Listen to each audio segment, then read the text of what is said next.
Hello, everybody, and welcome to episode 51 of the In From Japan podcast, year 2. The return. The return. I'm your host, as always, Erroll Moss, and with me is my co-host, the phenomenon from Suriname, Jason Corder. Hey, hey. And we're going...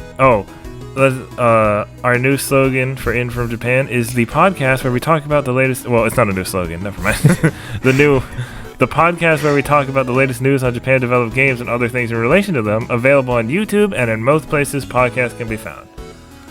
Can't say all, because there's a bunch of weird podcast services that I've never heard of that always pop up. Like which one? Libsyn? Like Libsyn is, if I'm not mistaken, it's like an RSS feed where you post your podcast and that auto-populates to podcast players. It's like...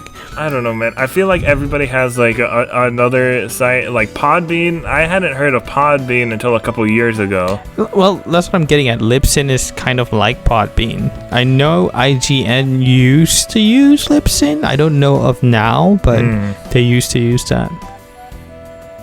All right. Well, anyway, in any case, we're going to start with the Japanese games we've been playing.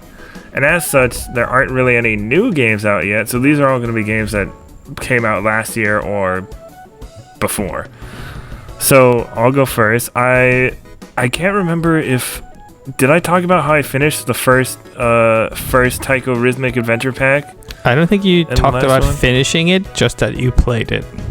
Okay, so I finished it. It was fine. Like I said, it's just like a typical like kids RPG. It's not anything that special. Although I did do the Taiko mode, and when you play the Yokai Watch song in Taiko mode, you get I don't know if it's the score, or if it was you get it for the score or just for playing it, but you get a Jibanyan costume for Dawn-chan. Okay. And the same thing happens in the second one. So that's great. The second one's a little different because the second one is it's not like enemies still join you, but this time you have a bigger party, and so you're on a grid, so you can have up to 9 characters, but you have a limit on because characters take up a certain amount of points or whatever they're actually called. So you might not actually have 9 characters at the same time until later. Okay. And then there are different types of characters, these defensive characters are good to put in the front, or these attack characters are here, or you put these characters in the back, or these characters can go anywhere. So there's a little more strategy to it. It's also not random encounters like the first one. It's these little ghosts that follow you around. And you can actually sometimes avoid battles by sending out, what's his name, Katsu? Mm-hmm. Yeah. But you send out Katsu, the other drum, to to fight the ghost and distract them while you walk away. Okay. But then if there's another ghost coming towards you, then you have to fight that ghost. I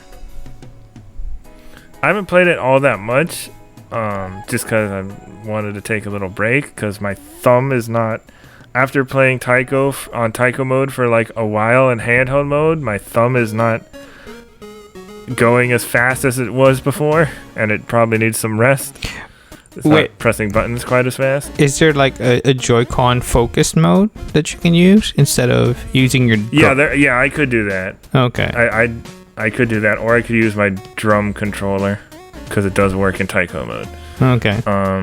Didn't you get that controller specifically for this game? Yeah, it was just hard to do it with the RPG mode, because you're on a map, and it's kind of hard to walk around on a map when you're playing a drum. Okay. I mean, it is also a controller, it has the buttons and everything, but it's kind of weird to hold that way, if you know what I mean. And then I've played a little bit of Neo 2. Oh. And how was it? Just the beginning, though, because it's very hard. I got because I have the full edition or whatever, or I don't know if it's collector's edition or what, but it came with a season pass and a special armor.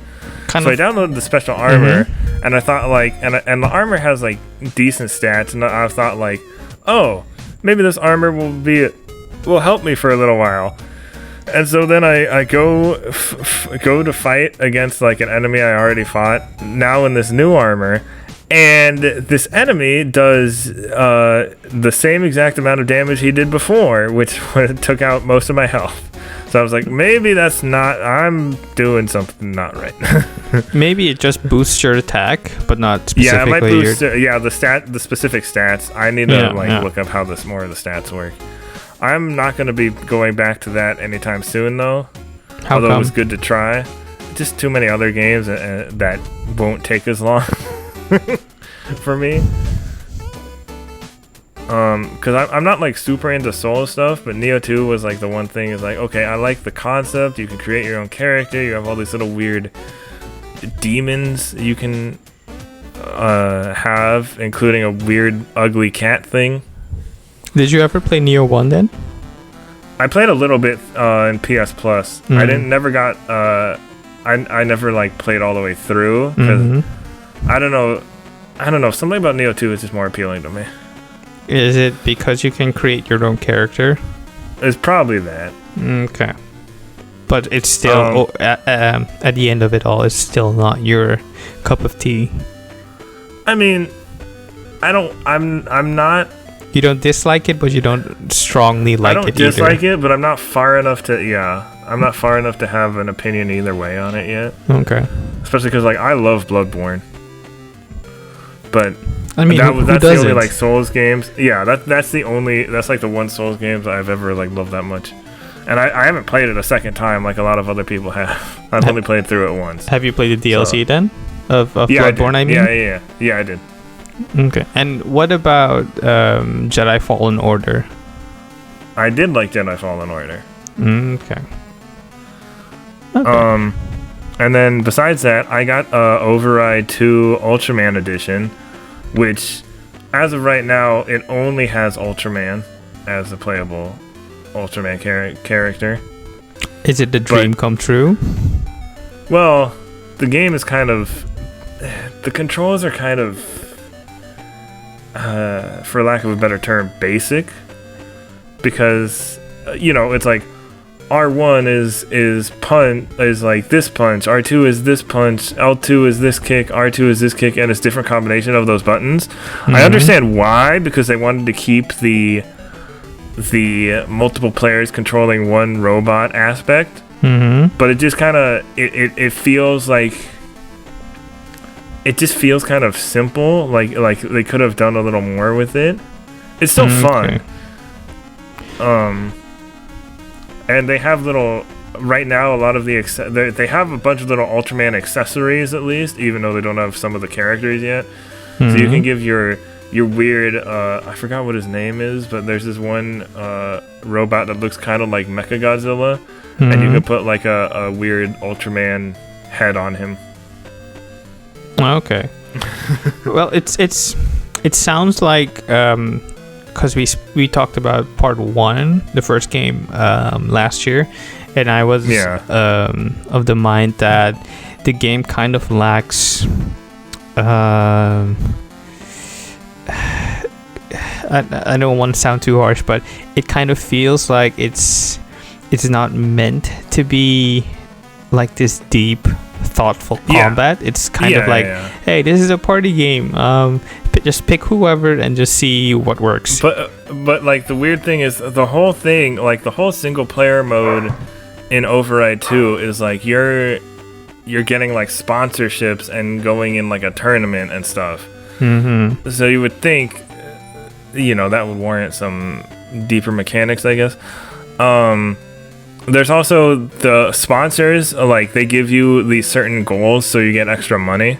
So it's like, oh, grab an enemy 50 times within, what was it? And there's like a time limit. So like, oh, you have 30 minutes to do a couple matches and grab enemies this many times, or use this attack this many times, or stuff like that.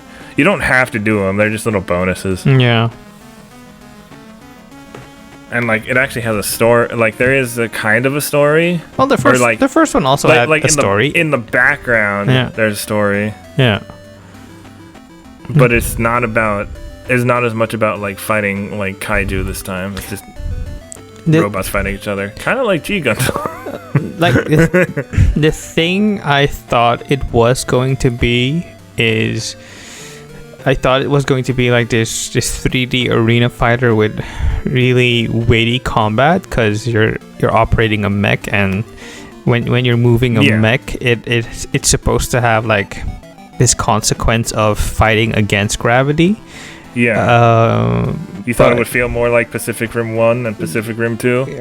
I was going to say I'd hope it feel more like Pacific Rim than Transformers.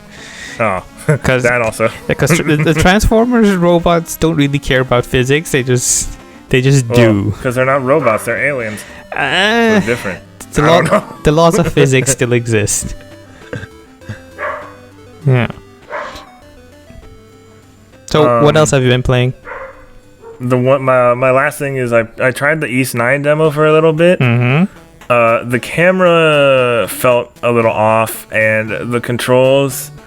Oh god, I wish I wrote it down, because I like what the controls were like, because the controls felt a little weird to me. But I might just need a little more practice. I need to go back to it again. Okay. Did you play any of the previous? Although I did like it. I played a little bit of East 8. Okay. I own East 8 on Steam. I still haven't started it. Yeah, I have it on Switch, and I've done a little bit, but there's this like map making thing that like got me lost. Okay. Do you think it's going to be a good game like this East 9? Yeah, I think it should be. A lot of people who were saying like this demo felt a little, or not a lot, but like a handful of people who played the demo were saying it felt kind of janky, and like maybe it's based on an older version. Well, demos traditionally are an older cut of a game. So like, and like a lot, and some of those people were like, even though it felt that way, it still didn't stop me from pre-ordering or whatever. Well, the digital deluxe edition is going on sale now for $59.99, which is a regular good price? deal. Yeah. But yeah, I've also seen some people on Twitter say that it's kind of on a short end, like 10 minutes. Yeah, there's this weird 10-minute time limit, and and there are 2 areas you can do, and if you don't find the boss, like there's a boss in each area, but if you don't find them, you're just like fighting random enemies for 10 minutes and just walking around exploring. And they're not really, and I don't feel like those levels are really, like they're not like a big open space exactly. Yeah. But I'll play more if I'm not too busy with the Monster Hunter Rise demo that's coming out tonight, or that came out tonight. Okay. Well, it's a good spread of games that you've been playing. Yeah, I've been all over the place. How about you? I have been on a kind of JRPG bend lately. And let's start off with Star Ocean Verse Departure for Switch. Being a big Tales fan, I kind of had to see what the Bizarro twin of Tales of Phantasia would be, because I spoke on this a while ago on Twitter, and kind of recently too, that the original developers for the Tales game were one team that split off Telenet was the original team, and then they formed a new team, Wolf Team, that were going to work with Namco. But Namco kind of interfered a lot with their design process, and the team then split off, and then what was eventually the Tales team kept going with Namco, and what split off became Tri-Ace. And Tri-Ace is the developer of Star Ocean, Residence of Fate, Infinite in Discovery, or On Discovery, and Valkyrie Profile. So you might know their work. And the thing I also like about that is that Tri-Ace also led to the creation of Tricrescendo. And Tricrescendo was actually started to provide music for Tri-Ace and other developers, but eventually became a game developer in their own right, making Baten Kaitos and co-developing the Final Fantasy games and that's Tri-Ace. Tri-Crescendo co-developed the Tales games, like I think Berseria and Zestiria. So kind of becoming full circle again. No, I'm just kidding. No. I don't know. We're not going down that route. But yeah, it's interesting because there's a lot of the Tales DNA still intact in this first iteration, like the action combat, the traversal, the private actions being this version of the Tales skit system where you interact with the party members to kind of deepen their relationship with each other. And there's also some names and terms that are common within the Tales game. Like there's a continent called Sylvalant, which Tales of Symphonia fans will recognize as Silverant. So I kind of feel like there's this giant design document for what the first Tales game would be, and that has been trickling down towards the Tales series and the Star Ocean series for decades now. And it's kind of fun to see how this original idea split off and formed completely different series. Well, not completely different, but they're now different enough. Onto the game itself. It's fun, but it's kind of dated in a lot of aspects. It came out, like this remaster came out in 2019, and it does not have any of the quality of life updates that, say, the Final Fantasy games have had recently, like fast forwarding, turning off random encounters, invincibility mode, and this game would have appreciated those benefits a lot. And there's also no story log, so you can't catch up if you're kind of lost in the narrative. So you kind of have to go through guides and walkthroughs to familiarize yourself if ever you're lost. And there are so many hidden things that you might think, oh, this is logical, but it's really not. And if you're not working with a character recruitment guide, for example, then you can easily miss like most characters in the game. Most recruitable characters, that is. That's a bummer. And the final thing that I kind of dislike about this game. No, never. I'll let you finish. Okay. The biggest thing I dislike about this game are the difficulty spikes. Like there are three moments in the game where you progress, and the difficulty spikes so much where the enemies are at least 10 levels higher than you. Is it like hard to grind in this game, or? It's more annoying than hard because it's random encounters. So no matter where you go, you're going to find a battle in about 2 to 3 minutes, even quicker than that. But it's such a pain, and you can have a maximum of 8 characters, and kind of trying to juggle all those 8 characters is a lot of work. Yeah. Which is kind of unfortunate because this game is already on the short end, like 20-25 hours I've seen float around, and I feel like they could have tightened it up even more.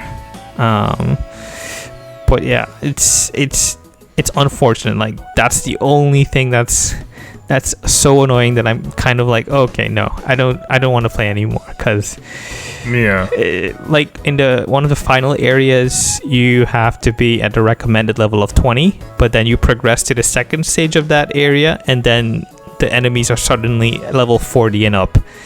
And God. That's such a wide gap. That's ridiculous. And you're playing on like normal, or is there like a difficulty select, or? If I'm not mistaken, there's one difficulty. Okay. Yeah, that makes you kind of yeah. It's like, oh, it's just so annoying. Like, I want to enjoy you, game. Let me enjoy you. Well, that's Star Ocean. I got that when it was on sale on Switch, so I'll be playing that too. I plan on playing through all the Star Ocean games. I was also planning on doing that, but but I did hear 5 is terrible. Well, 3, 4, and 5. I've heard 3 is the best one. It depends on who you ask. Like 3. I mean, I guess I'll have to see. I'll have to see for myself. Like 3 is the part where the fandom splits. I feel like those who agree with the plot twist think it's probably the best in the series, and those who disagree with the plot twist kind of see where the series has like the low point. Yeah, had its low point, the turning point, and that just continued on through Last Hope and what's it called? Integrity and Faithlessness. Yeah, which is a ridiculous subtitle. I do not like that name. Yeah. I think it was one of the executive producers that said that Last Hope is kind of the pinnacle of the series in what they hope to achieve, like a mix of sci-fi, Star Trek-esque fantasy and like these plastic dolls running around the world. And like, my dude, that art style has not held up. Like, maybe pick a different lane. I don't know. I think the remaster looks pretty good. No, I'm talking about Last Hope and Last Hope remaster. I think it looks pretty good.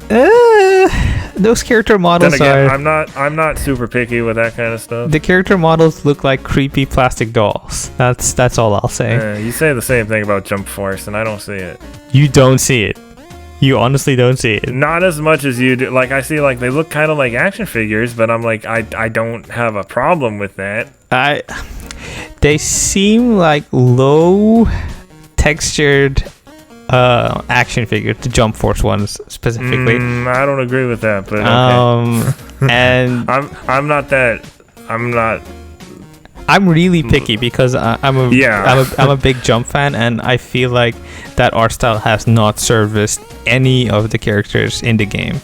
But to bring it back to Star Ocean, I also feel the same way, that the art style in the later games has not. You're like, why can't they just go back to the first departure art style? It doesn't even have to be the pixel art from First Departure and Second Evolution or Second Story. I feel like there's an art style that works for every game, and what they chose for the later games has not worked. I don't know what is it with sci-fi RPGs and kind of looking weird. I mean, like Phantasy Star Online 2 also looks kind of odd. The people in it, it's the thing. The faces. It's the thing of translating something from a 2D tradition to a 3D expression. Like if you read a comic book and you adapt that to live action, people are going to look really goofy running around in rubber or spandex costumes. Well, because I always say that I really do think comic books are better for adapting into animated stuff. Sure, but it works out a lot better. There is solid live action work that can be done. Like Marvel has proven that, DC has proven that to an extent. The dude who directed JoJo Part 4 live action movie. Yeah, like there's and the Phoenix Wright one. There's stuff you can do. But to bring it back to the games, that was Star Ocean. I've also been playing Tokyo Mirage Sessions Sharp FE. I like it. The dungeons are kind of frustrating in that it's not always clear what you're supposed to do, and the combat is super easy, which is kind of disappointing. And I said it on Twitter, like Persona is like punk rock, and Tokyo Mirage Sessions is bubblegum power pop. J-pop. Yeah, it's like so sugary. I'm missing the depth, the subtleties of the characters that you can see in Persona, for example. Yeah. But yeah, I'm guessing because it's a Nintendo crossover, they couldn't really go all that dark. Yeah. Which is surprising because the next game I'm going to talk about, Fire Emblem Three Houses, can get really dark. I've finished one playthrough with the Blue Lions. The story kind of has a plot twist that doesn't make real sense because it comes out of nowhere. But I feel like if I play all the other routes. Like hopefully it'll make sense. There are 4 in total. It hopefully will make sense. But yeah, that's speaking of making sense. Yeah. I've been watching my friends replay Zero Escape. Mm-hmm. Well, one of my friends and we're showing our other friend who has just been watching, and it's been pretty funny. They just got to Zero Time Dilemma. Oh, okay. But it's been pretty funny seeing him react to all the twists and revelations and stuff, and be like, "What?" Like the first game is so solid. Well, we spoke about this on Discord a while ago, but I'm only not so sure about the ending. But overall, it's a very solid game. Yes. All right. So, moving on real quick, because we didn't really do a like game of the year type episode. Mm-hmm. We're just gonna go over our top 5 Japan developed games of 2020. We're not gonna like discuss it. We're just gonna kind of list them out. My number 1 is Yakuza 7, in case that wasn't obvious from people who've listened to that show. And then the other 4 are in no particular order. So we got Kamen Rider Memory of Heroes, Captain Tsubasa Rise of New Champions, Taiko Rhythmic Adventure Pack, and Animal Crossing New Horizons. Honorable mentions would be Bubble Bobble 4, and I don't know if this counts as can I do... That's not developed in Japan, but... Which one? If I said Genshin Impact, but that was developed in China, but its popularity in Japan cannot be ignored. So that is why it's an honorable mention and not on the actual list. Let's just open it up to Asia, and then we'll be done with it. We don't have to really work around. Oh, it's influenced by anime. Well, so it's fine. I mean, it's an honorable mention anyway, so it doesn't matter. It's fine. There you go. What are the most anticipated games for you this year then? Monster Hunter Rise. Mm-hmm. Monster Hunter Stories 2. Well, we're gonna go over that later. I'm sensing a theme here. That's gonna be our main topic. Okay. Yeah. Okay. Cool. So your top 5. I don't really have a top 5 because I didn't play that much. A top 3, whatever. I top whatever. I didn't play that many 2020 games because life and work, whatever. But everything. My top, everything. Gestures at the world. Yeah, gestures broadly. The top 3 for me would be Animal Crossing New Horizons, which kind of feels like 2020, the game that we needed. Final Fantasy VII Remake for how well done it is and how the characters feel so real. They feel like people you know. And when the story is over, you're sad because your friends are going away. Sure, if you want to call it that. You don't have to agree with me. It's my list. Moving on. Also, Sakura Wars, because I feel like this is a game a lot of people slept on. I see our buddy Ben Janka shouting that game out a lot. Yeah, Ben Janka knows what's up. He's a true connoisseur of what a good game makes. Sakura Wars is so fun and so delightful. The story is whatever. It's a shonen fantasy thing. But the characters and the relationships between the characters are so well done. Like, it's a romance visual novel, and there are some surprising moments where you might end up falling for some characters you were not expecting, and that makes it such a special game. If only the combat was more strategic, a bit more difficult or challenging, then I think this would have been a very, very good game. Like game of the year material. Yeah. Which is unfortunate because Sakura Wars is not doing so hot now as a brand. Like the mobile game is kind of costing more than it should.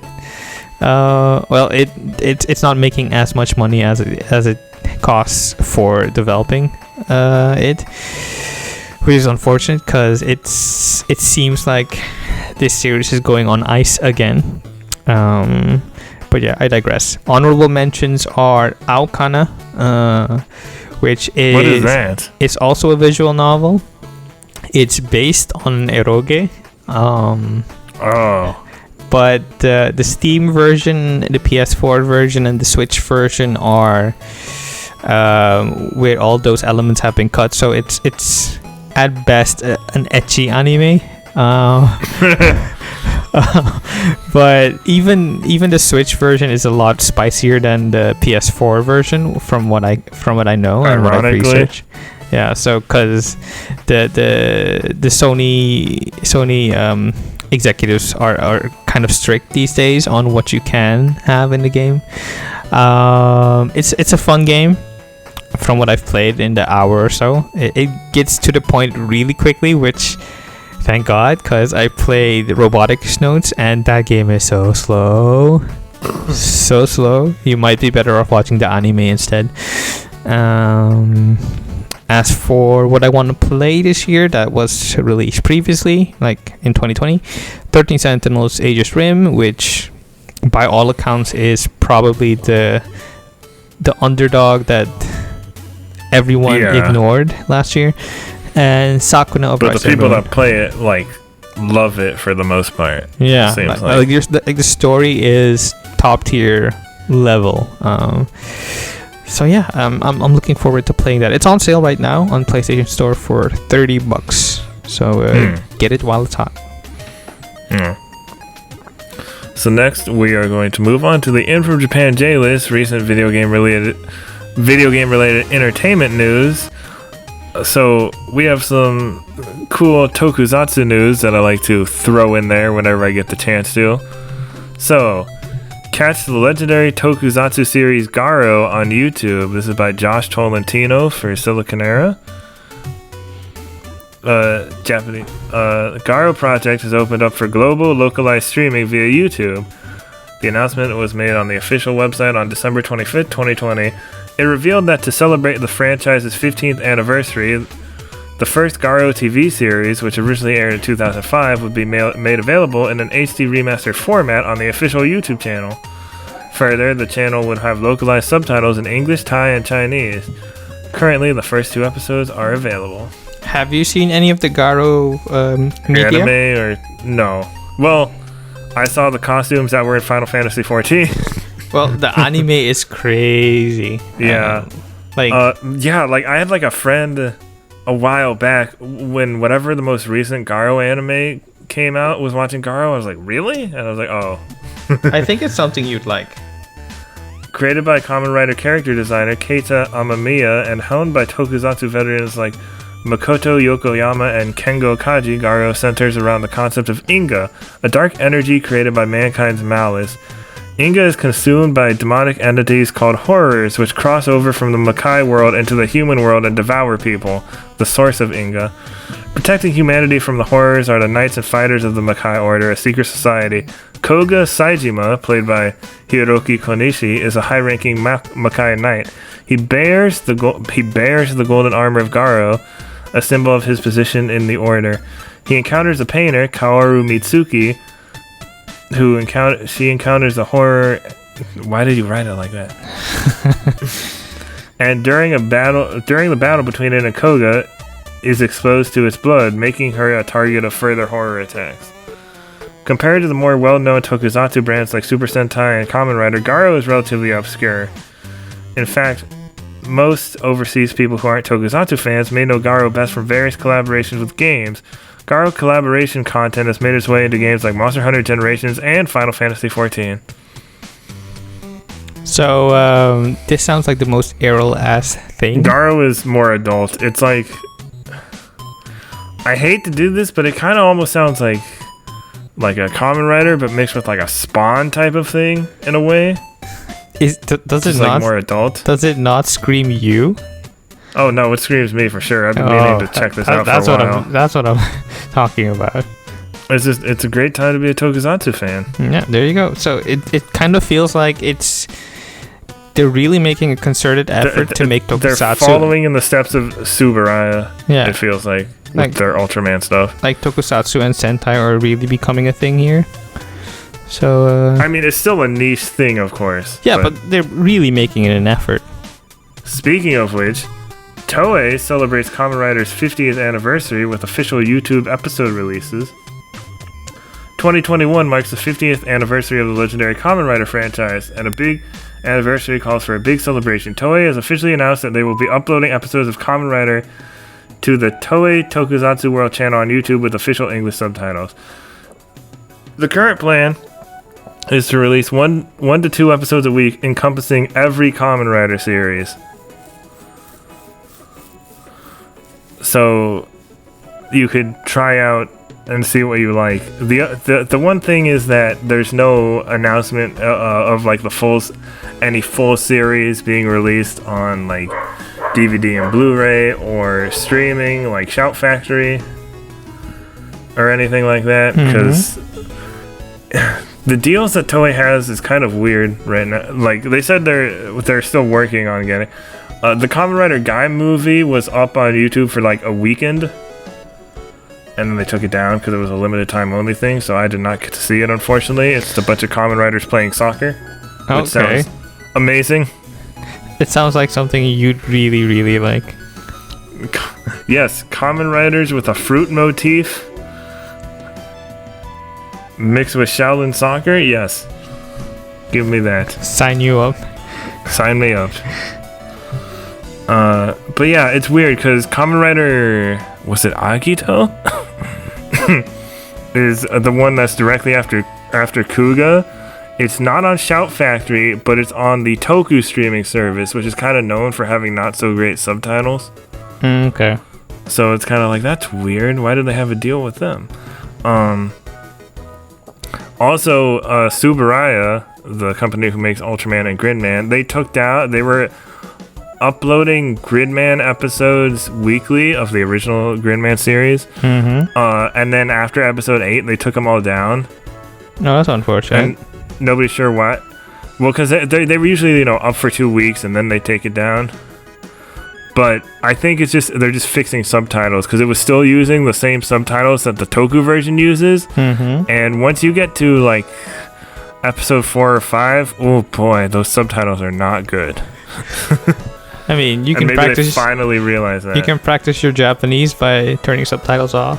That's what my friend does. He says, "Oh, there's enough. It's basic enough for me that I can understand. It's for a young enough audience that I can understand the majority of everything without subtitles." I'm like, lucky.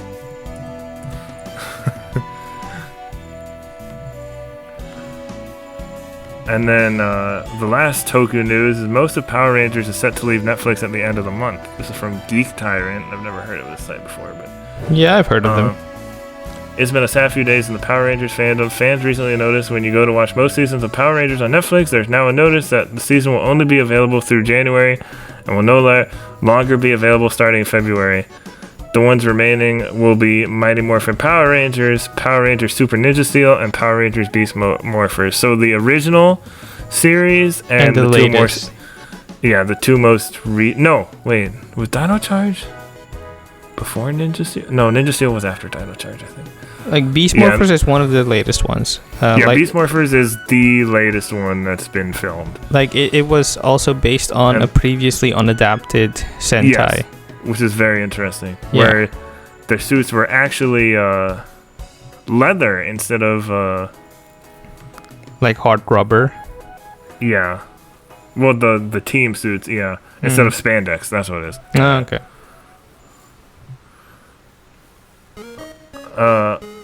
But yeah, so we don't know if there's gonna be if like Hasbro is gonna just put it on. What I'd want them to do is for Hasbro to put it on their Tubi TV streaming service, because that way all these Power Ranger series are free with ads instead of having to make people subscribe to yet another streaming service.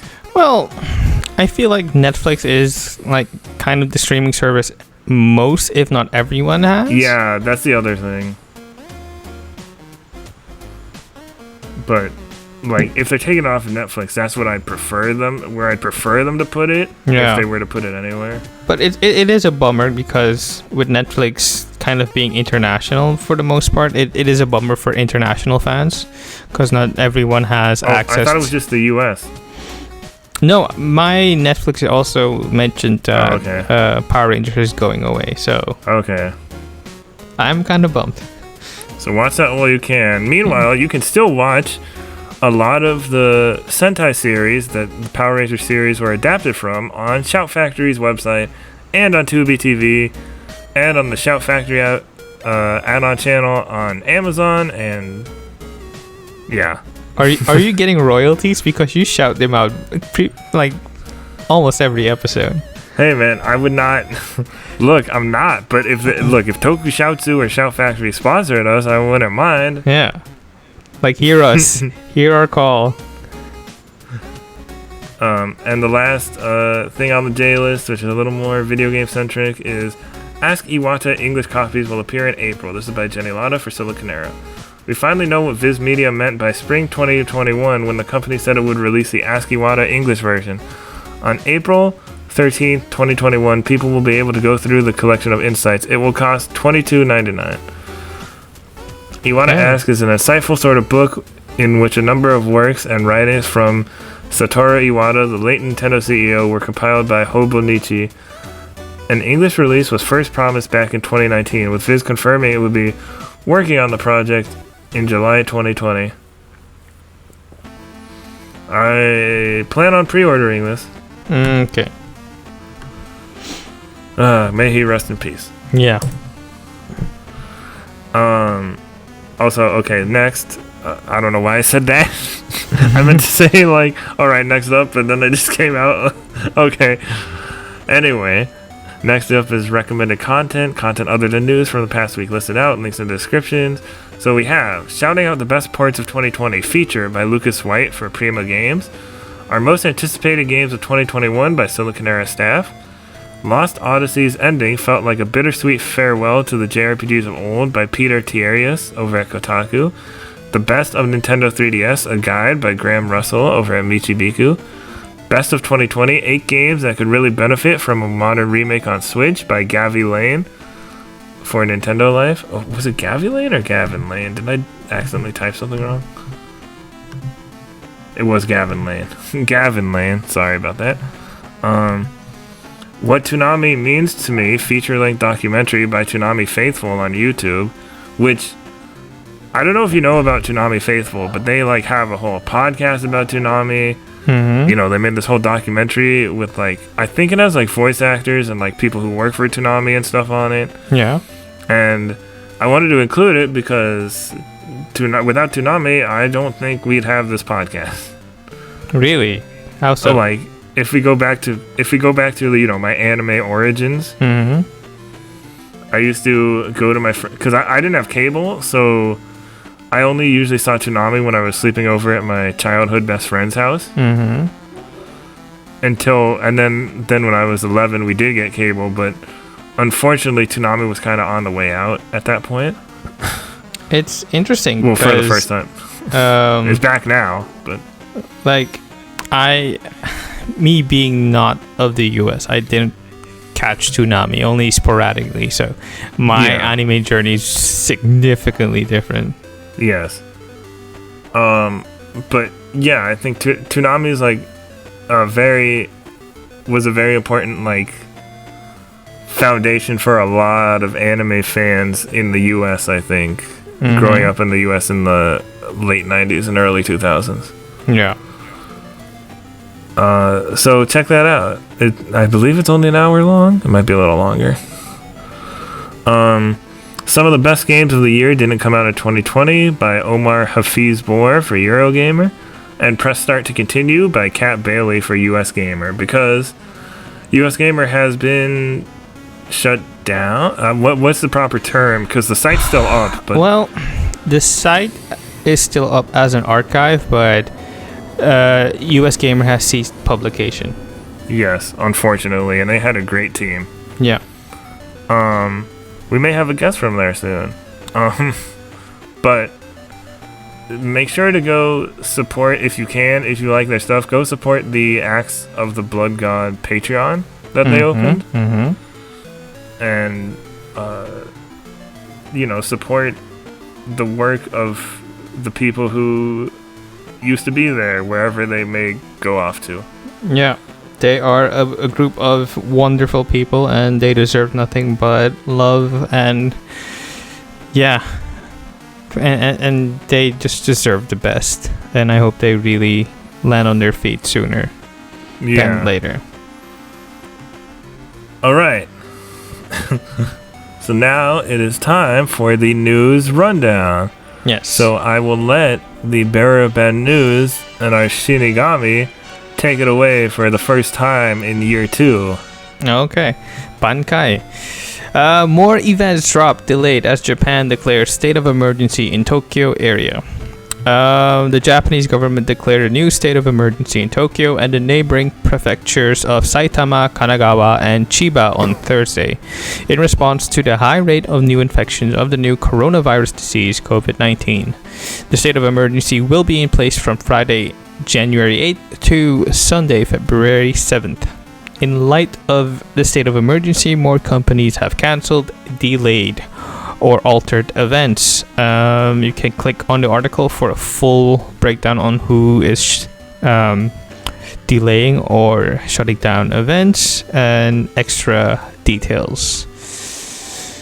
COVID, get out of here, please. It's 2021. You've outstayed your welcome far too long. Next up is Koei Tecmo final appeal in Capcom lawsuit rejected by Supreme Court. This is by Kite Stenbock for Silicon Era. This came out like mid-December last year. Koei Tecmo announced that the Supreme Court of Japan has rejected its final appeal regarding the patent infringement lawsuit filed by Capcom.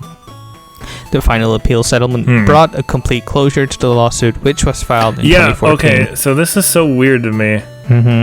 This whole case, because it's like they didn't invent that, but they put a patent on it.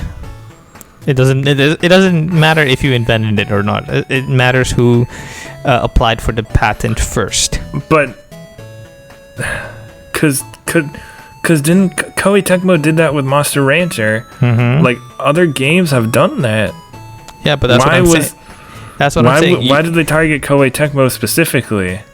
That's what I'm saying. If a patent becomes infringed, you can seek damages and compensation.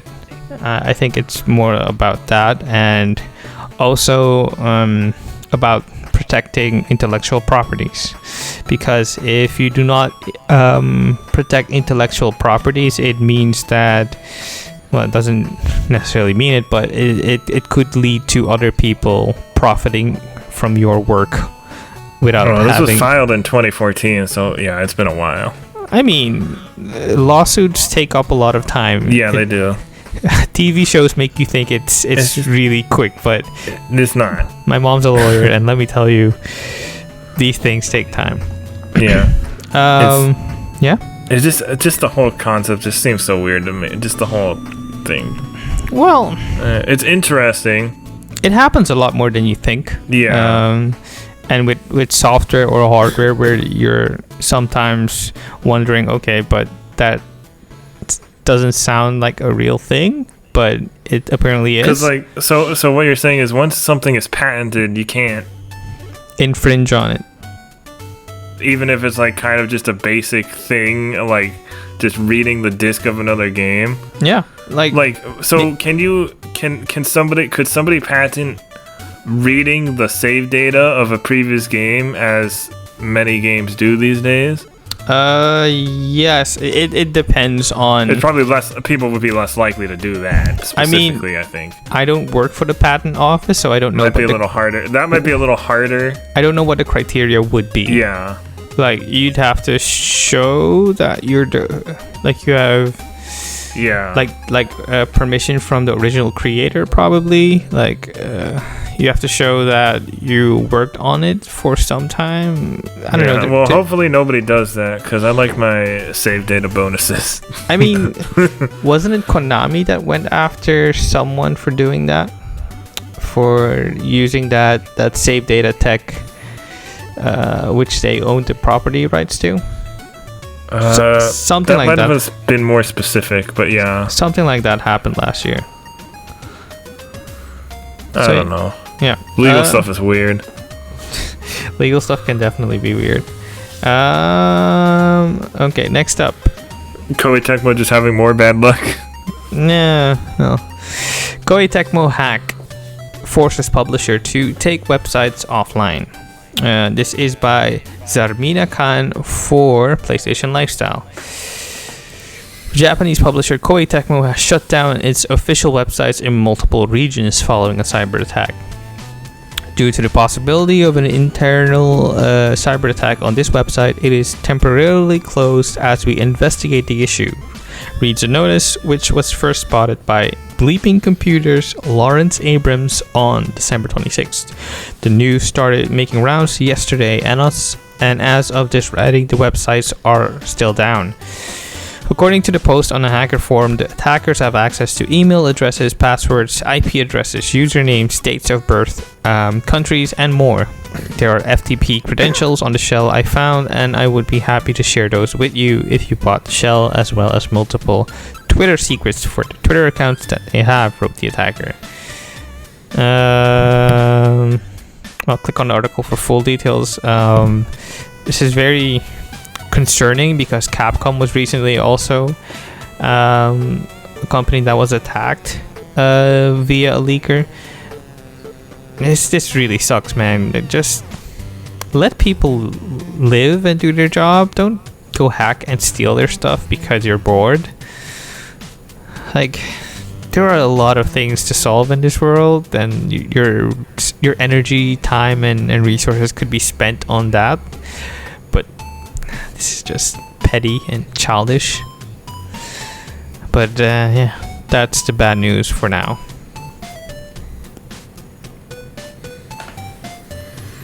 Yeah, alright, so moving to the other news, better news, whatever. We have Megaton Musashi Jump Festa 2021 online trailer and gameplay. This is from Saramano for Gamatsu. Level 5 debuted a new trailer and gameplay for the co-op robot action RPG Megaton Musashi as part of Jump Festa 2021 online. The official Jump YouTube channel also uploaded a 50-minute online special theater video which features a quiz with voice actors Toshiki Masuda, Soma Saito, and Shunsuke Takeuchi, as well as additional gameplay and information. Revealed the following new information: cockpit mode. Lock onto enemies from the cockpit when you unleash your flashy special attack to fully experience the feeling of being a pilot. Can we have this in VR now, please? Oh, that was it. That was the only information. Yeah. That was the only new information.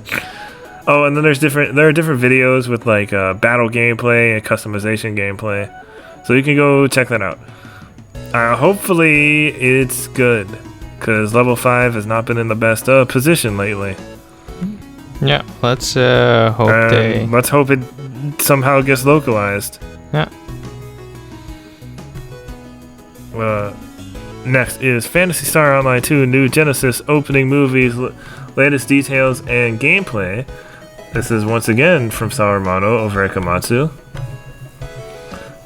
Sega has released the opening movie for Phantasy Star Online 2 New Genesis. Unlike the opening movies of Phantasy Star Online 2, which were created using pre-rendered, it says pre-ordered, but it should say pre-rendered, pre-rendered videos. The opening movie of Phantasy Star Online 2 New Genesis was created using parts of the in-game graphics engine. The opening movie showcases the new characters' battles, high-quality character models, and main theme vocals, which are in English. Sega also debuted the latest information during a Phantasy Star Online 2 New Genesis Prologue 1 livestream. Oh, so there's stuff about the world, arcs fighting unknown dolls set on the planet of Halpha, 6 classes, Hunter with a sword, Ranger with an assault rifle, Force with a rod, Fighter with knuckles, Gunner with twin machine gun, and Tector with wand. Action subclass and multi-weapons. It allows you to equip your subclass weapons, combine 2 types of weapons with the multi-weapon function, and attack with multiple weapons using only one palette. For example, sword plus assault rifle or rod plus knuckles. Basic actions and mag. Oh, okay, there's a bunch of other details that you can... I don't want to go over everything. Because it's just like there's a chat, there's a bunch of good details. Mm-hmm. if you're interested in this game, which I am. Okay. I'm excited for this game. It's definitely one of my most anticipated. Just because Phantasy Star Online 2 normal is old. And it really shows its age. Yeah. Speaking of which, PSO2... Oh. I knocked over my mic. 2021 is off to a good start. PSO2 PC version graphics engine update will appear in February. This is by Kite Stenbuck for Silicon Era. God, this face. What face? The PSO2 character face. I don't like it.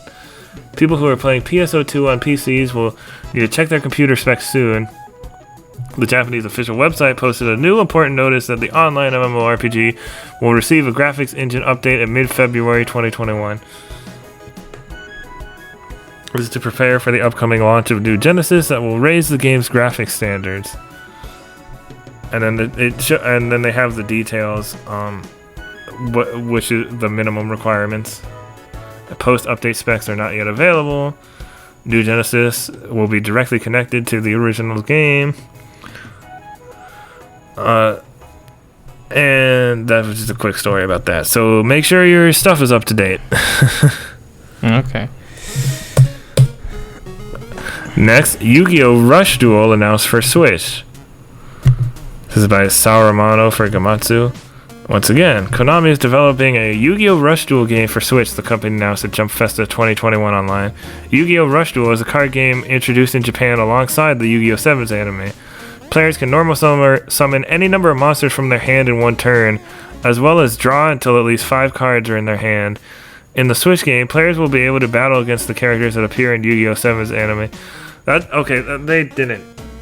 I mean, he didn't include all the details. You don't just summon. You can summon any number. Yeah, sure, normal summon any number of monsters, but some monsters still have requirements. Wait. Are you the Yu-Gi-Oh! Police now? Yes. Okay. Because, so like, you're only allowed to have one. What are they called? I forgot what their names were, but one like star monster per deck, which would be like a Blue Eyes or a Dark Magician. So it's not like you can summon 3 Blue Eyes in one turn because you can only have one. Okay. I'll take your word for it. I don't know all the details, but Rush Duel is the point is Rush Duel is a separate thing from the original card game. It's kind of based on like the Speed Duel and Duel Links format. It kind of seems like. Yeah. It's just kind of more of an expansion of that. Okay. And then speaking of which, new digital title Master Duel announced. This is actually from BeyondTheDuel.com. Are we finally getting an official online? A brand new digital title, Master Duel, is currently in production. During the stream, the new title was described as being similar to Duel Links as a digital title, except that while Duel Links uses Speed Duel rules, this title will be using the Master rules. Which, do you know how long people have been waiting for an official online Yu-Gi-Oh! Game? Like, were the previous ones, like Duel Links and the others, already online? No, like a browser one. Oh. So you don't have to. Well, we don't know if it's a browser one, but like one specifically that, like how. Oh God, what was it called? Dueling Network. Dueling Network was the one my friends and I used to use. They had a whole database of cards. They had a working. It was a whole working thing. And it got taken down, and then another one popped up in its place like a couple months later, but it wasn't quite as good. But it was great because all the cards were already there. You just had to make an account and make a deck and add your friends, and you could duel whenever without the need of like another console or anything. I mean, yeah, that would definitely be great. But I feel like an official one is great. It's a little late, but better late than never. I feel like with cell phones being so ubiquitous, and everyone or most people having access to them. Well, remember, we don't know.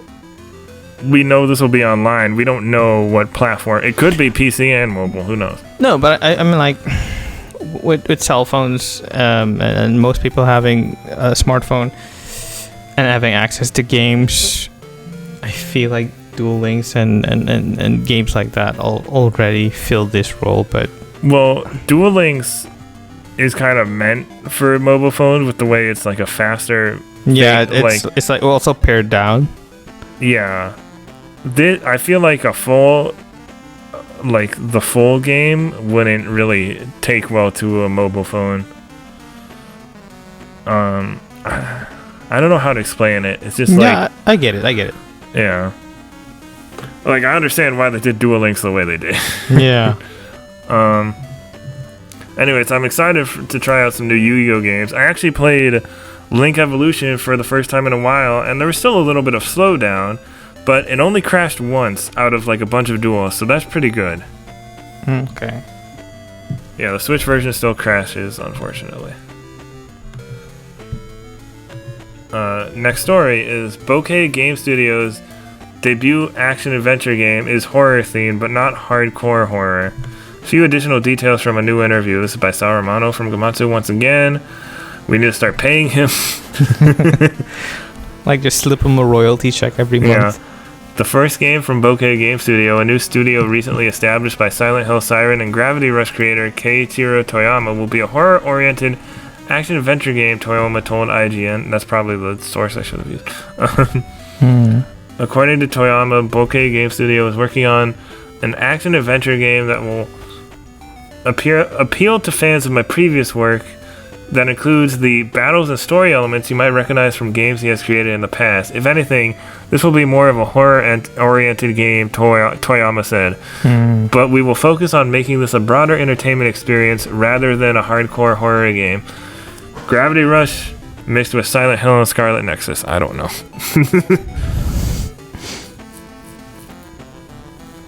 While the studio previously confirmed that its first title will be an action-adventure game, this is the first mention of it being horror-themed, though artwork in the studio's announcement video pictured above suggested as much. Also, as previously announced, the game is expected to take 2 to 3 years to develop, as games do. We're just entering prototype development, and development will probably take nearly 3 years, Bokeh Game Studio co-founder and producer Kazunobu Sato said. So we hope to get this game in your hands about 3 years from now.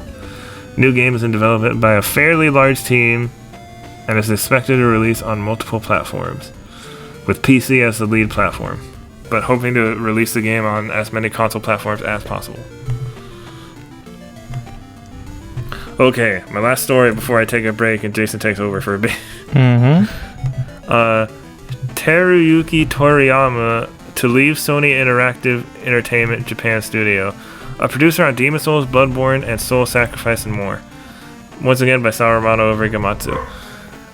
Teruyuki Toyama, who worked as a producer on the Demon Souls remake, Bloodborne, Soul Sacrifice, and more, will leave Sony Interactive Japan Studio at the end of December, he announced. I will be leaving Sony Interactive Entertainment Worldwide Studios Japan Studio at the end of December. Wait. It is Toriyama. Okay, the other guy was Toriyama, and that kind of threw me for a loop. Yeah. To all the users who have supported Japan Studio so far, thank you so much. I will continue to take on the challenge of creating new game IPs in my new company, and I ask for your continued support. Toriyama's departure follows the departure of Keiichiro Toyama, Kazunobu Sato, and Junya Okura, who left to establish Bokeh Game Studio. Yeah. So, more competition. Yeah. Always good. Okay, so we're kind of over the hour mark now. Do you want to cut a few stuff or just go through it all? No, let's just go through it. It's fine. Are you sure? Yeah. Okay. All right. First up is Nier Reincarnation. Launches February 18, 2021 in Japan. Nier Automata collaboration event announced. This is by Sal Romano for Gamatsu.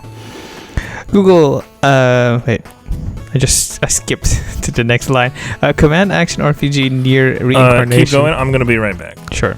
Reincarnation will launch for iOS via the App Store and Android via Google Play on February 18, 2021 in Japan. Publisher Square Enix and developer Applebot announced. Pre-registration is available now at the official website. Square Enix also announced a Nier Automata in-game collaboration event featuring characters 2B, 9S, and A2 that will begin day and date with the game's launch. Okay, that's great. More Nier. Okay. Next up is Nier Automata's last secret discovered nearly 4 years after release. This is also by Sal Romano for Gamatsu. In Weekly Famitsu number 1527, that's a lot of numbers, which released in March 2018, Nier Automata director Yoko Taro said there's one last Nier Automata secret players had yet to discover. Today, 3 years and 10 months after the game's release, it's been discovered. This is kind of old, like January 3rd news, so bear with me. I found a cheat code in Nier Automata that allows you to skip to the last ending immediately after killing the first boss and unlock the bonus modes. Video game modder Lance McDonald said in a tweet, I'll do a full video soon. It's not a glitch, it's an actual cheat code and hard-coded into the engine. Taro confirmed that this to be the last secret with a tweet reading Nier Automata spoilers ... 3 years 10 months and weird Yoko Taro emoji. So yeah, great for Nier fans, I guess. Next up, more Yoko Taro. Yoko Taro and Yosuke Saito working on 2 new titles. This is also by Sal Romano for Gamatsu. 2 new titles are in development by Nier duo Yoko Taro of Bukuro and Yosuke Saito of Square Enix. The pair confirmed during the Games Neighborhood Chit Chat 2020 year-end party livestream. According to Saito, he received a proposal from Taro to make a certain game about a year ago, but rejected the idea as he strongly felt he would never want to make such a game. But Taro was determined and tried to convince Saito with an hour-long presentation.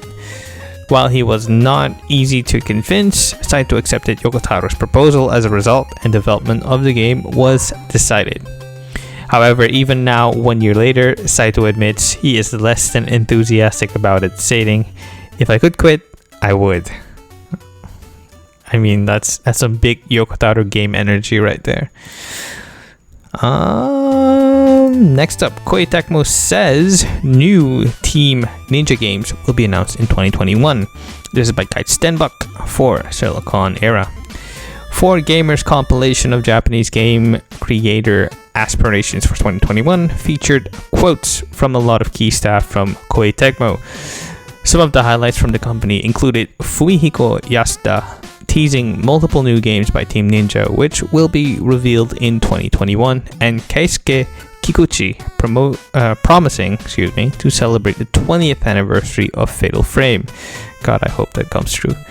The following comments came from Koei Tecmo staff members who mentioned plans for 2021. We have translated them as follows, and you can click on the article for a full breakdown of those wishes and hopes. I don't want to spoil them. A lot of great titles here.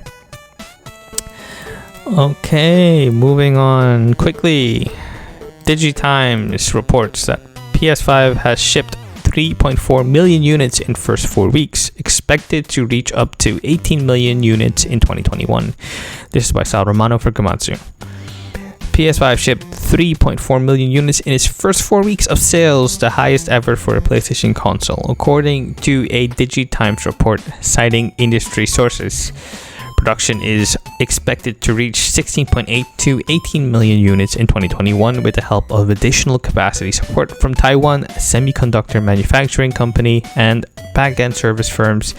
The publication said, AMD, which produces the console's customized 7nm CPU, has reportedly secured additional foundry capacity from Taiwan Semiconductor Manufacturing Company, allowing downstream production partners to ramp up console output. Click on the article for a full breakdown on this topic. Next up is Katsuhiro Harada working on most costly project in Bandai Namco history. This is by Sal Romano for Gamatsu. It's clearly Digimon.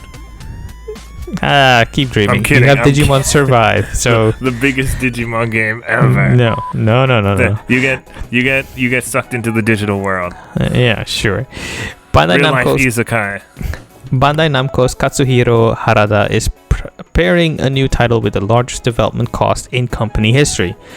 Harada said during the Piro Live New Year's Eve special 2021 live stream. To quote, "Well, honestly, I think this might be the most costly development project in Bandai Namco history," Harada said. "I think it's incredible that the higher-ups approved of this. Well, the approval has passed. It's just due to the coronavirus we haven't really been able to properly start the project." Harada continued, "I'm developing things other than fighting games. I don't think I'll ever do any other fighting games other than Tekken. But I won't say what this project is at this point." So I'm guessing it's not a licensed game or one of the properties Bandai Namco owns, but probably an original title. I could be wrong. Who knows?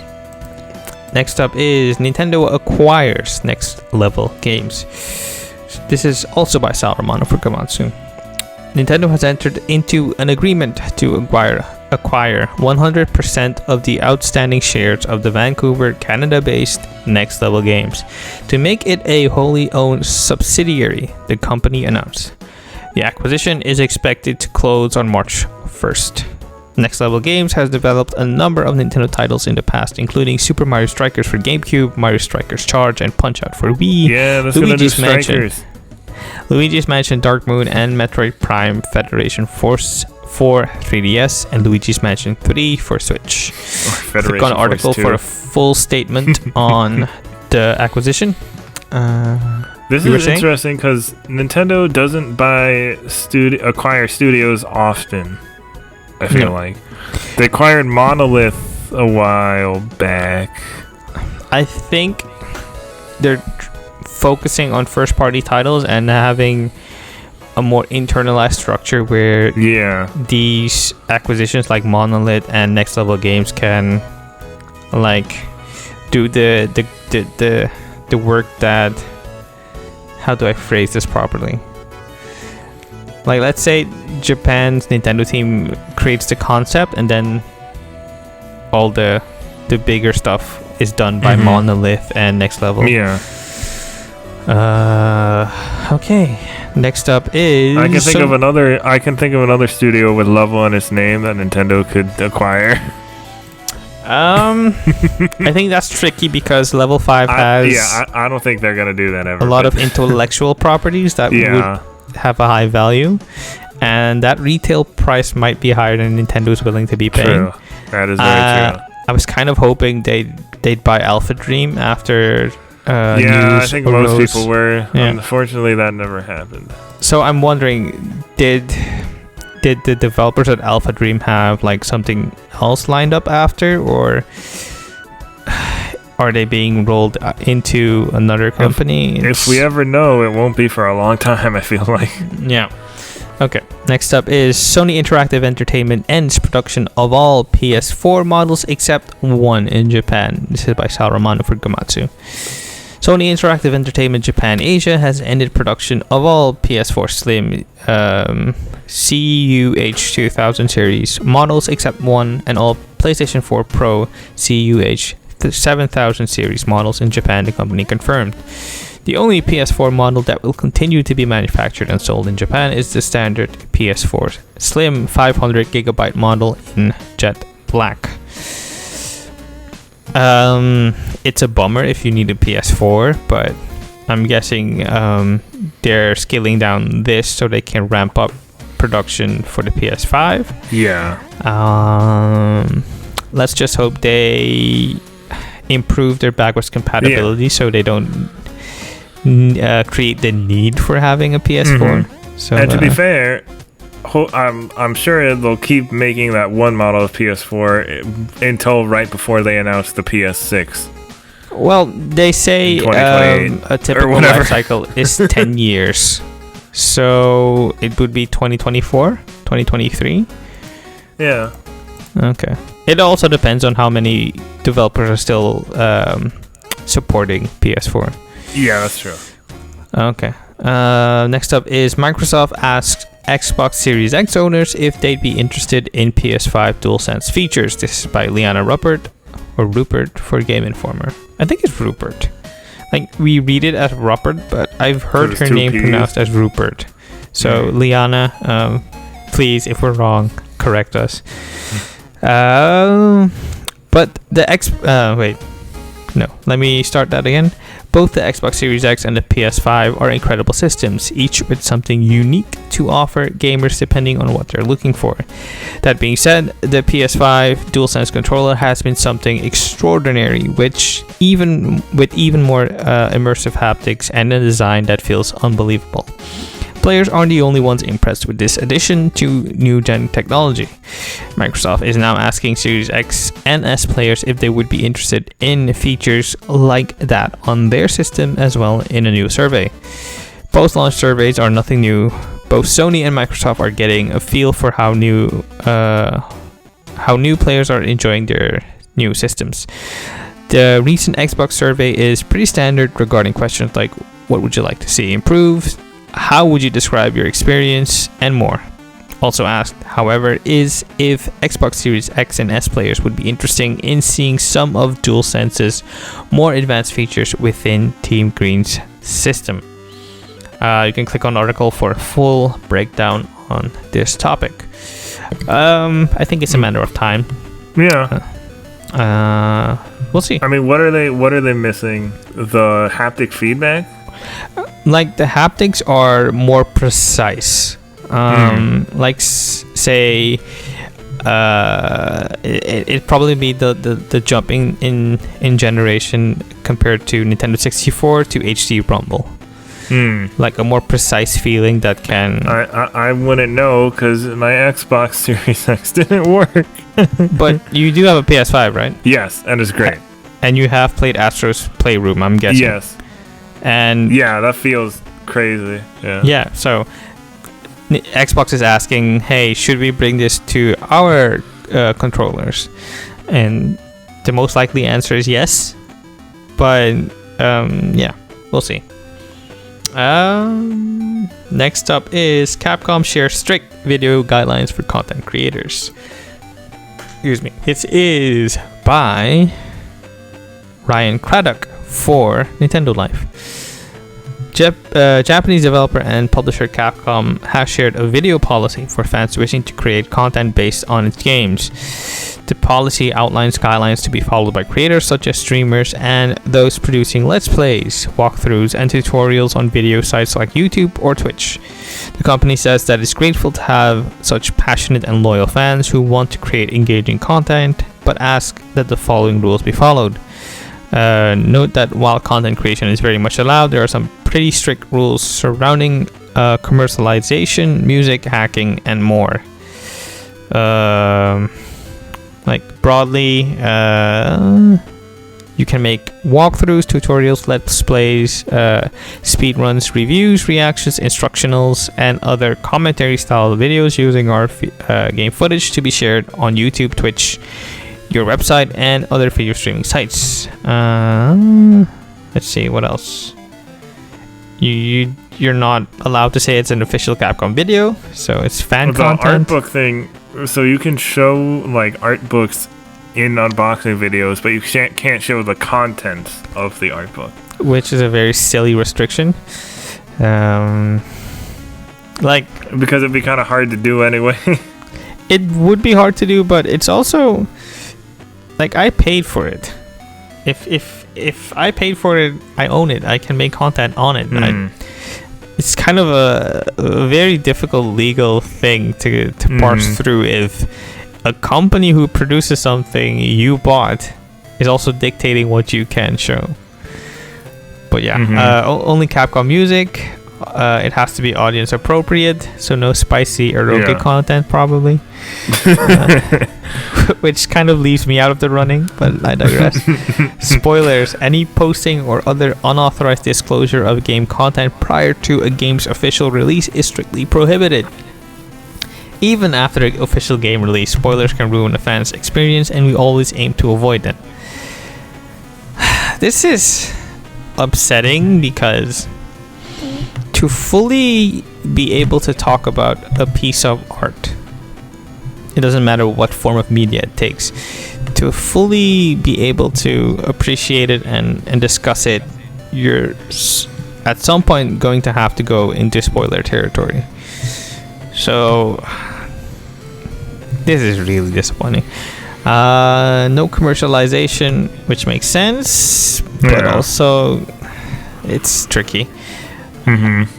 Next up is impermissible uses, like pre-release content, unauthorized usage, inappropriate content, and video capture of Capcom publication, which you mentioned. Capcom.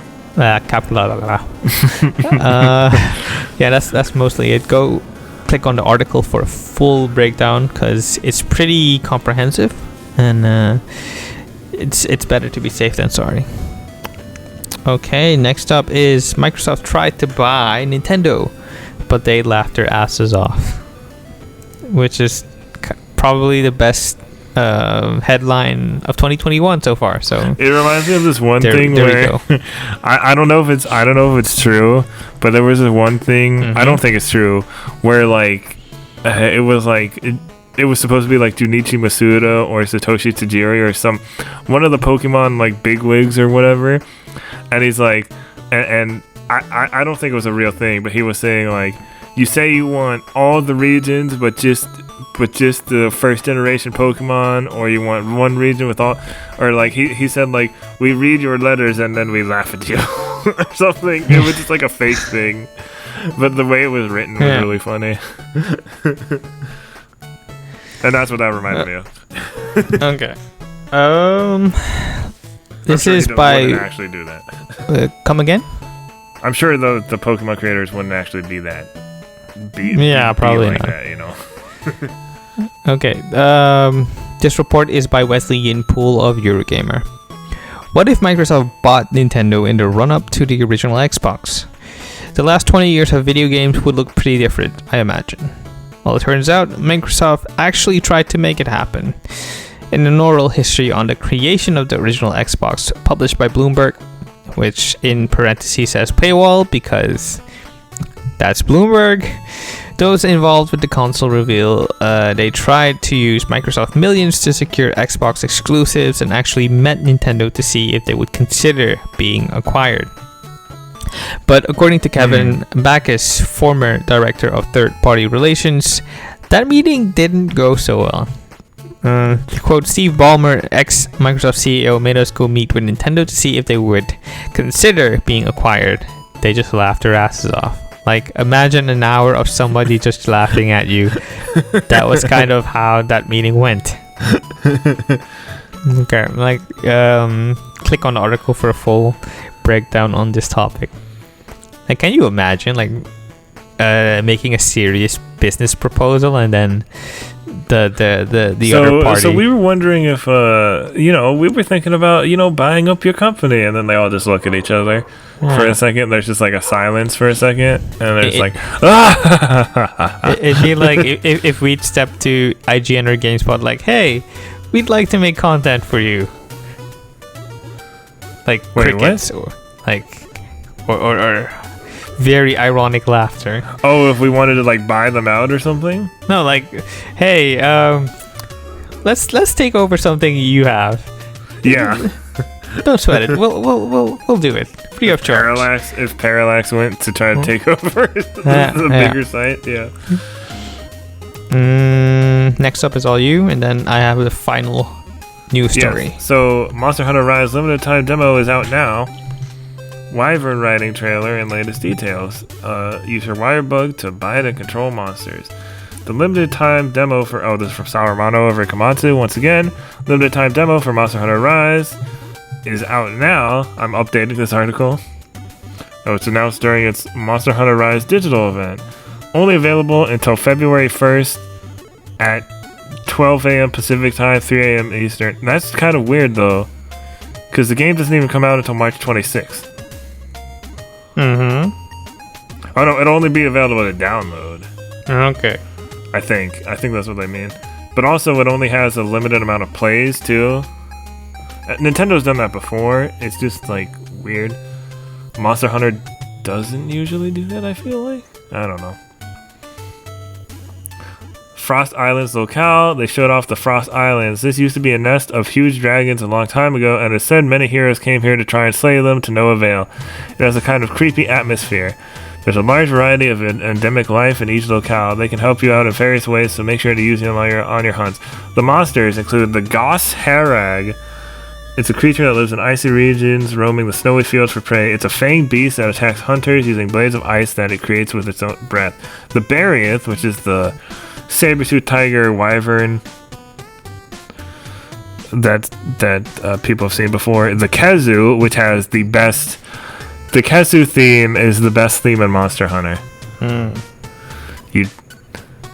If you don't get that, that's a joke, because the Kezu does not have a theme, because the music starts when the monster sees you, and the Kezu does not have eyes.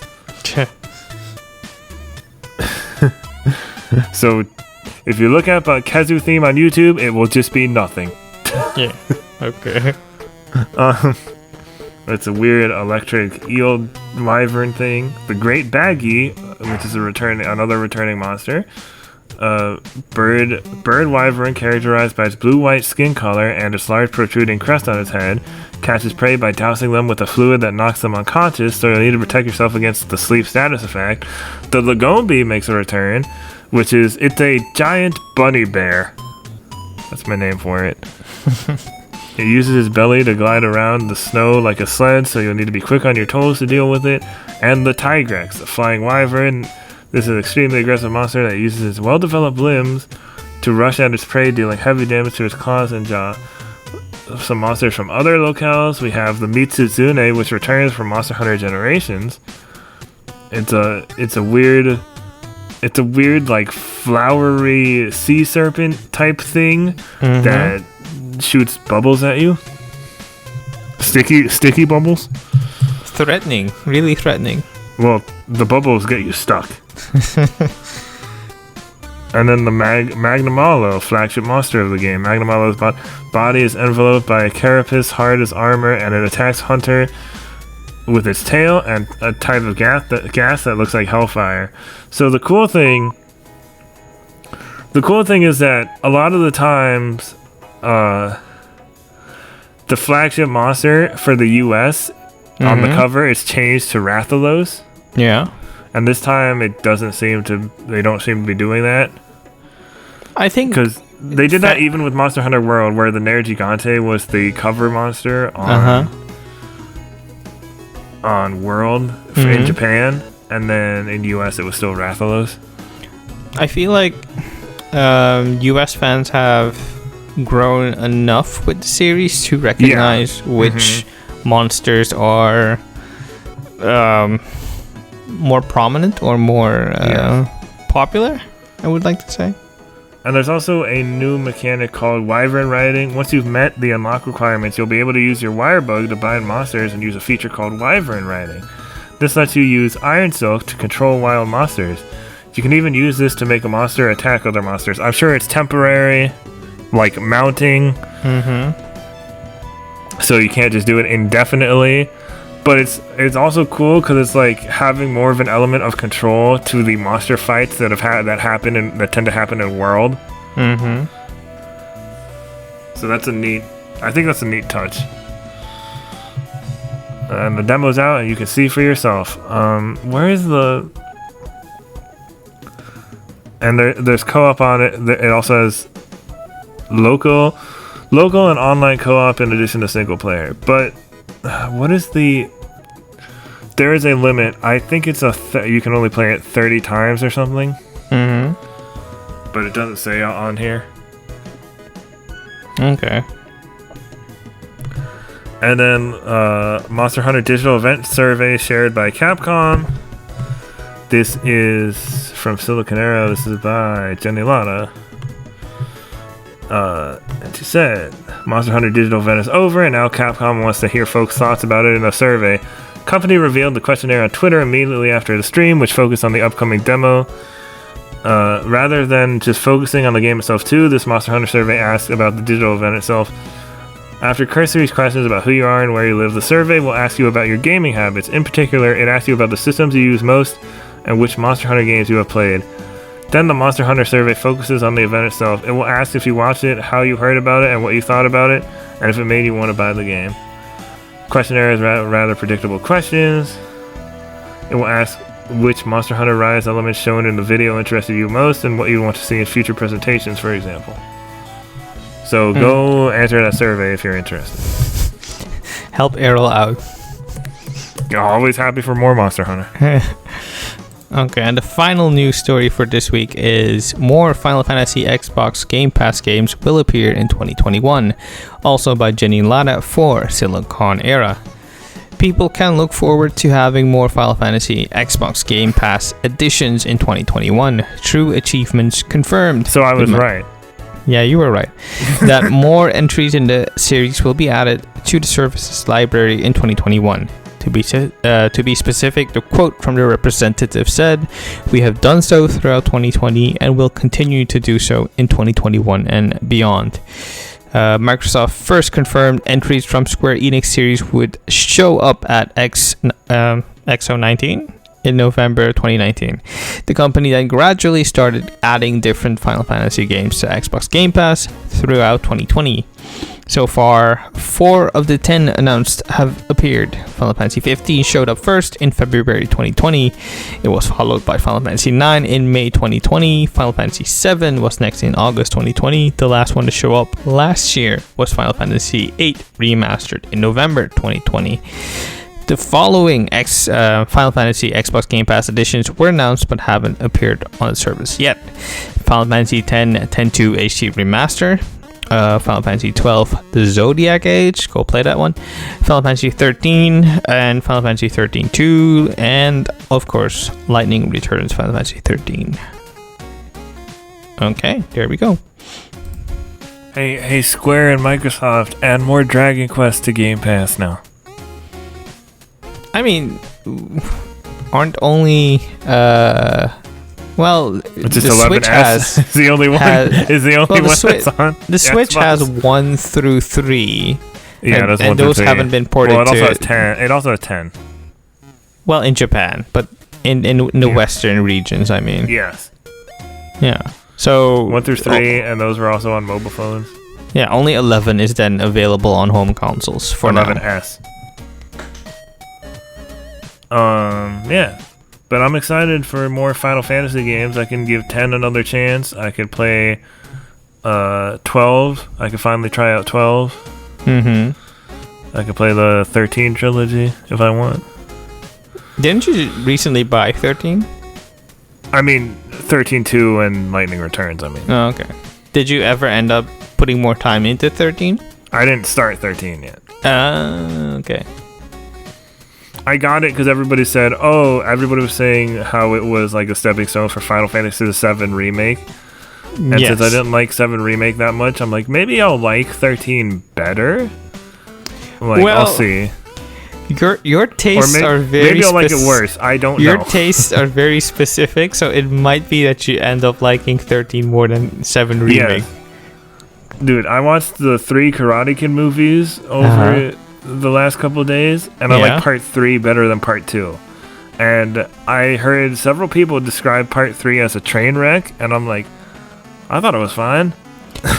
Well, the common criticism I keep seeing is that part 1 is like this grounded tale about someone who is trying to find his place in the world, and part 2 and 3 are kind of like rehashes of that.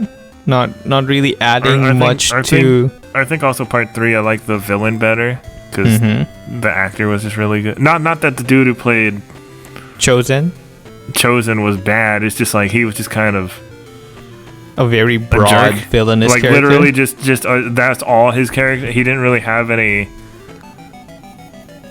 Like Terry Silver is a jerk, but he had like a whole plan, and he was like he had a little more character to him. I feel like there was depth to his character, and Chosen was kind of like this broad 2D stereotypical villain, which he almost killed a lady, which was greatly rectified with Cobra Kai season 3. Hey, spoilers! I'm not there yet.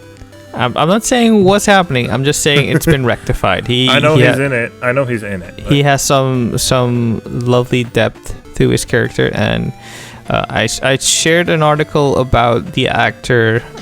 Let's look up his name on Twitter recently. Chosen Karate Kid. His name is Yuji Okumoto. And you might know him more popularly as the father of Johnny Tsunami. Oh yeah. Yeah. So look up that interview and watch Cobra Kai because it's a pretty great game. Pretty great series. There is a game. There is a game. I don't know if that's great. I heard it's not that great. Yeah. I heard the music is really good. Yeah. So there you go. All right. So our last thing, real quick, is we're going to talk a little bit about our most anticipated games for 2021. Famitsu actually interviewed a ton of Japanese creators on their 2021 ambitions. Like somebody from Acquire, Atlas. So they did keywords and what's new. So Takuma Endo from Acquire said re-challenge self-publishing. Atlas Shinjiro Takata said think outside the box. Taco Bell? I don't think he was. That's not what he meant. He wasn't hungry. No. So about Shin Megami Tensei 5, we're working hard on development to make an even better product. You'll be waiting a little while longer, but please look forward to it. Will it be this year?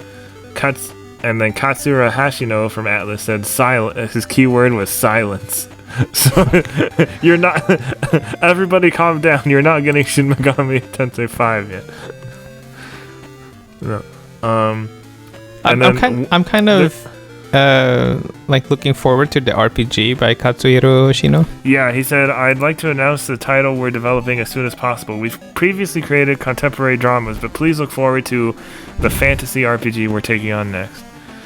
And then Kazuhisa Wada said his keywords were carrying out my original intentions. What's new? My project has been steadily in the works. Thanks to everyone, the Persona series will celebrate its 25th anniversary. We have exciting plans in the works, so please look forward to it. Who's M2? What is M2? Is that not a Capcom studio? With Naoki Hori. Continuation is the keyword. And then they want to show off. He wants to show off the thing they've been teasing. Kadokawa Games release a new title and a remastered title. Stuff about. There's a lot of stuff. I don't want to There's stuff from Gung Ho, from Koei Tecmo. There's a lot of anniversary stuff happening this year. Yeah. Okay. So I'm reading here. M2 is a Japanese video game developer and publisher best known for handling emulation of re-release games such as some Sega Ages titles, virtual console titles for Nintendo systems, and the 3D Classic series for Nintendo 3DS. Let's see any recent games. Like they did the port for Steins Gate, Occultic 9, Mega Man Legacy Collection. Okay. Nothing too prominent. Moving on. Koei Tecmo will release a lot of game software in 2021, so please give us your support, says Hisashi Koinuma. Junzo Hozoi of Gus, his keyword for 2021 is reboot, and he says his ambitions for 2021, the Gus brand will take on various challenges in 2021, including a cross-media project. There are some titles that we weren't able to announce last year, so please look forward to them. And then for Team Ninja, Fumihiko Yasuda said a year of transition because they are making a new game that isn't Neo related. This is interesting. Konami Konami's Noriaki Okamura said the keyword for 2021 is learning from the past. And this is Konami, so that could mean several things. Could also mean nothing. That could also mean nothing, yes. The basic game design of Momotaro Dentetsu was completed 30 years ago, but it was refreshing to see that users who may not have heard of the old Momotetsu enjoy playing it in modern ways. There are also plans for a new announcement concerning Bomberman soon. Please look forward to it. Great. Bomberman deserves more love. He deserves it? I feel like he's had his time in the spotlight. He deserves to be more than a assist trophy in Smash Brothers. Yeah. Agree to disagree. There's stuff from side game. I don't want to go over everything. There's stuff for CyberConnect 2. Hiroshi Matsuyama wants to release Fuga Melody of Steel. Finally. Or Melodies of Steel. Square Enix's Tomoya Asano. His keyword for 2021 is Bravely, because Bravely Default 2. Yoshinori Kitase. Oh, that's Yoshi P. His keyword for 2021 is the story will connect. Wait, no. Is Yoshinori... Is that Yoshi... No, that's not Yoshi P, is it? Yeah. If it's from Final Fantasy 14 Business Development Studio 2, it's Yoshi P. Wait, no, that's not Aki Yoshida. I'm getting my Yoshis mixed up. Yoshinori... Okay. Yoshida, okay. No, this was a Final Fantasy 7 person. Okay. Yosuke Saito, keyword for 2021 is Nier. Working on Nier for just a little while longer. There's also Babylon's Fall and a completely new title. I'm pretty busy. Noriyoshi Fujimoto, keywords for 2021 is changelessness. Ambitions for 2021. Dragon Quest will celebrate its 35th anniversary, so I hope to be able to announce something. Come on, new Dragon Quest Monsters game that we haven't heard about forever. And then we have Naoki Yoshida, and his keyword is an open mind. 2021 will be the busiest year of my career. I'd like to make it a year in which I can deliver surprise and excitement to gamers and players, while also paying attention to my health. Yeah, Stay healthy, Yoshi P. Yeah. Please pay attention to your health. And then Sega, we have... somebody said Shoryuken at COVID-19 from Sony Interactive. I'm looking forward to watching the new seasons of Upload and Afterlife on Amazon Prime and Netflix, as well as starting a new project with Asobi Team. Come on, dude. That was from Nicholas Doucet. Tokyo Games, we got Kodaka, the creator of Danganronpa, Kazutaka Kodaku. Keyword for 2021 is to make the best of my life. Spring 2021, we will release World's End Club. The first half is available now on Apple Arcade. It will be the first and last game for all ages from Tokyo Games. Other than that, we have various announcements, so please give us your support. Falcom, Toshihiro Kondo's keyword is Turning Point, and it's their 40th anniversary. Again, I don't want to go over all of this, because there's a lot. You don't have to go through all of Hideki Kamiya wants to do his best. And he says Bayonetta 3 is going fine, and Project GG has finally started moving. Good. And there's some other stuff, so if you're interested, check that out. And then they teased more 2021 plans, but I think it's just more of the same. Just read it if you need it. Just read it if you need it. Oh, they're just a bunch of New Year's messages that are basically like oh, yeah. It's all like it's all kind of just like in 2021 we'll be doing several new things. They're like less specific. Anyways, our most anticipated titles for 2021. Monster Hunter Rise, Monster Hunter Stories 2, Phantasy Star Online New Genesis.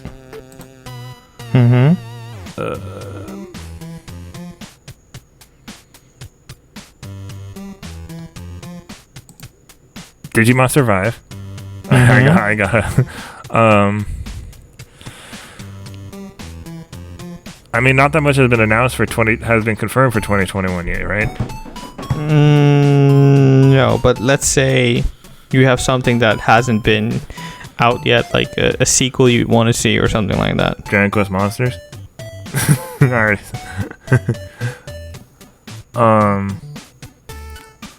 a translation or a localization of the Monster Rancher Switch ports. Okay.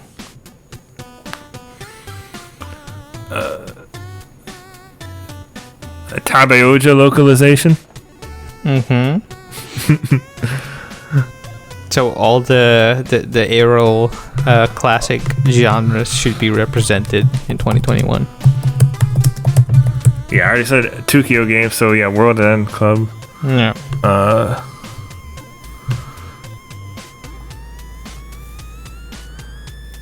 Hang on, there is. I'd say Yakuza 8, but we just got Yakuza 7, and Yakuza 8 is new. Oh, Persona 5. They've Persona already 5 started Strikers. development on Yakuza 8. Persona 5 Strikers.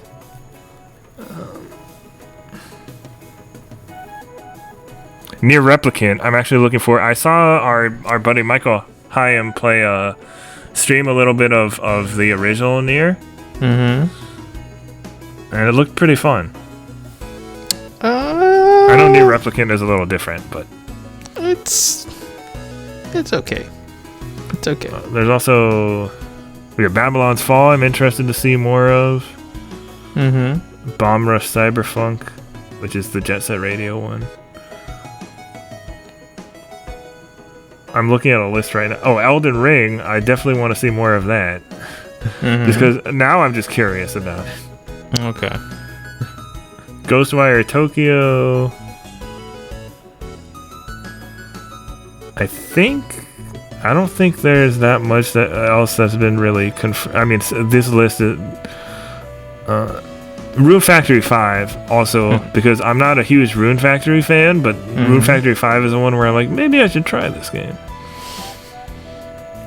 I mean, Rune Factory 4 special is out, so maybe dip your toes into that one. That's about East 9. Okay. That's about it so far. Okay. But the key thing is Monster Hunter Stories 2. Really. Yeah. At the moment.